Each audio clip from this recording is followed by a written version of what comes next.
പിണറായി സർക്കാർ ഒരു വർഷം തികയ്ക്കുമ്പോൾ നമുക്ക് പരിശോധിക്കാം ഈ സർക്കാരിന് എന്തൊക്കെ നേടാനായി, എവിടെയൊക്കെ പിഴച്ചു. എല്ലാം ശരിയാകുമെന്ന പ്രതീക്ഷയുടെ മാറാപ്പുമായാണ് 2016 മെയ് 25 പിണറായി വിജയനും 18 മന്ത്രിമാരും അധികാരത്തിലേറിയത്. പക്ഷേ വിവാദങ്ങളുടെ പെരുക്കത്തിലും നിർവഹണത്തിലെ വേഗതക്കുറവിലും ഈ സർക്കാരിന് ഒരു കാഴ്ചപ്പാടുണ്ടെന്ന കാര്യം വിമർശകർക്ക് പോലും സമ്മതിക്കേണ്ടി വരും. കാരണം മാറ്റത്തിന്റെ ചൂണ്ടുപലകയായി ഒട്ടേറെ നല്ല ഉദ്യമങ്ങൾ നമുക്ക് മുന്നിലുണ്ട്. തിരഞ്ഞെടുപ്പ് കാലത്തുയർത്തിയ ഏറ്റവും വലിയ മുദ്രാവാക്യമായ സ്ത്രീ സുരക്ഷയോട് നീതി പുലർത്തുന്നതായിരുന്നു ആദ്യ മന്ത്രിസഭായോഗത്തിലെ ആദ്യ തീരുമാനം തന്നെ. നാടാകെ ചർച്ചയായ ജിഷ കേസിൽ ADGP B സന്ധ്യയുടെ മേൽനോട്ടത്തിൽ പ്രത്യേക അന്വേഷണ സംഘം രൂപീകരിച്ചു. പ്രവർത്തനം തുടങ്ങി 3-ാം നാൾ പ്രതിയാരാണെന്ന ചോദ്യത്തിന് ഉത്തരം കണ്ടെത്താൻ പുതിയ സംഘത്തിനായി. ക്ഷേമ പെൻഷൻ 1000 രൂപയായി വർദ്ധിപ്പിക്കാനും അത് വീടുകളിൽ എത്തിക്കാനുമുള്ളതായിരുന്നു രണ്ടാമത്തെ തീരുമാനം. മുൻ സർക്കാരിന്റെ അവസാന കാലത്തെ തീരുമാനങ്ങൾ പരിശോധിക്കാൻ മന്ത്രിസഭാ ഉപസമിതിയെ നിയോഗിക്കാൻ കൂടി തീരുമാനിച്ചതോടെ മാറ്റത്തിന്റെ കാഹളം മുഴങ്ങി. മികച്ച അഴിമതി വിരുദ്ധ പ്രതിച്ഛായയുള്ള ജേക്കബ് തോമസിനെ വിജിലൻസ് ഡയറക്ടറാക്കിയതും ആറന്മുള വിമാനത്താവള ഭൂമിയിലും മെത്രാൻ കായലിലും കൃഷിയിറക്കാനുള്ള തീരുമാനങ്ങൾ കൂടി വന്നതോടെ ചിലതെങ്കിലും ശരിയാകുമെന്ന വിശ്വാസം ബലപ്പെട്ടു. ഈ സർക്കാരിന് ഏറ്റവും അഭിമാനകരമായ കാര്യം, തലയുയർത്തി തന്നെ നിൽക്കാൻ കഴിയുന്ന ഒരു കാര്യം, ഒരു തരത്തിലുള്ള അഴിമതി ആരോപണവും ഈ സർക്കാരിനെതിരെ ബാധിക്കില്ല എന്നുള്ളതാണ്.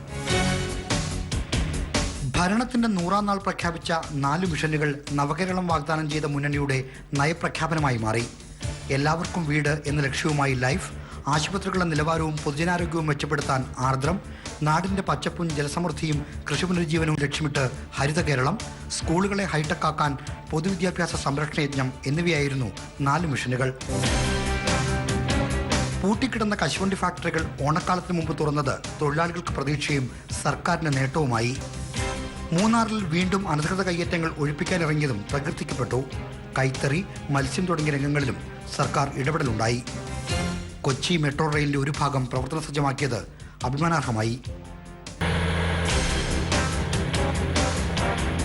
വരൾച്ച മുൻകൂട്ടി കണ്ട് നടപടികൾ സ്വീകരിച്ചതും നെയ്യാറിൽ നിന്ന് യുദ്ധകാലാടിസ്ഥാനത്തിൽ വെള്ളമെത്തിച്ചതും സർക്കാരിന്റെ കർമ്മശേഷിയുടെ തെളിവായി മാറി.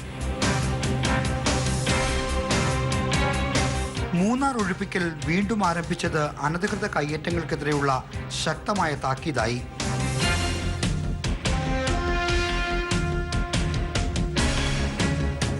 റവന്യൂ വകുപ്പിന്റെ പ്രതിച്ഛായ മെച്ചപ്പെട്ടു. കൊച്ചി മെട്രോയിൽ ഭിന്നലിംഗക്കാർക്ക് ജോലി നൽകിയത് രാജ്യാന്തര ശ്രദ്ധ നേടി. വിദ്യാഭ്യാസ വായ്പ സർക്കാർ ഏറ്റെടുത്തതും സ്കൂളുകളിൽ നാപ്കിൻ ലഭ്യമാക്കിയതും പ്രശംസിക്കപ്പെട്ട നടപടികളായിരുന്നു. കേരളത്തിന്റെ സമീപകാല ചരിത്രത്തിലൊന്നും ഒരു മുന്നണി ഭരണത്തിൽ ഒരു മുഖ്യമന്ത്രിക്കും ഇത്രമാത്രം നിയന്ത്രണം കൈവരിക്കാനായിട്ടില്ല എന്നതാണ് സത്യം. ഈ അനുകൂല സാഹചര്യം ഭരണാധിപൻ എന്ന നിലയിൽ പിണറായി വിജയന് ഗുണം ചെയ്തിട്ടുണ്ട്.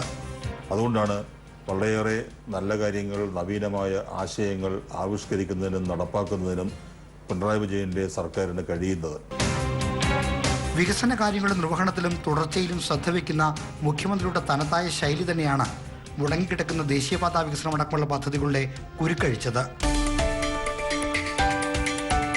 മന്ത്രിമാരിൽ G Sudhakaran, J Mercykuttyamma, E Chandrasekharan, VS Sunilkumar, Mathew T Thomas എന്നിവർ മികച്ച പ്രവർത്തനം കാഴ്ചവെക്കുന്നു.